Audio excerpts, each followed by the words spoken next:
السلام علیکم where, Punjab police میں کانسٹیبل ڈرائیور، کانسٹیبل مکینک اور وائرلیس آپریٹر کی بے شمار جابز اناؤنس ہوئی ہیں، تو میں 2-3 چیزیں آپ کو گوش گزار کر دوں، کیونکہ اگر کینڈیڈیٹس ان چیزوں پر عمل نہیں کرتے تو ان کی فائل موقع پر ریجیکٹ کر دی جائے گی اور ان کو لائن سے باہر کر دیا جائے گا، آپ کا وقت ضائع ہوگا۔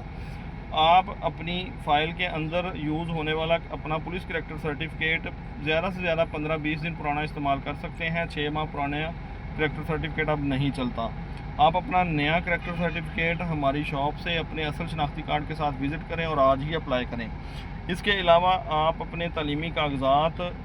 ڈومیسائل، شناختی کارڈ، تصویریں کتنی تیار کرنی ہیں اور کس ترتیب سے لگانی ہیں، میں تھوڑی دیر بعد ایک نئی ویڈیو میں آپ کے ساتھ ساری چیزیں شیئر کرتا ہوں۔ اس کے فارم 11 اگست سے شروع ہوں گے جمع ہونا اور 25 اگست تک لاسٹ ڈیٹ ہوگی، یعنی کہ صرف 14 دن کے اندر پورے پنجاب کے تمام امیدواران نے قربان لائنز میں اپنی یہ فائلیں جمع کروانی ہیں، اس لیے اپنے ڈاکومنٹس ابھی سے تیار کرنا شروع کر دیں۔ مجھے دیں اجازت، اللہ حافظ۔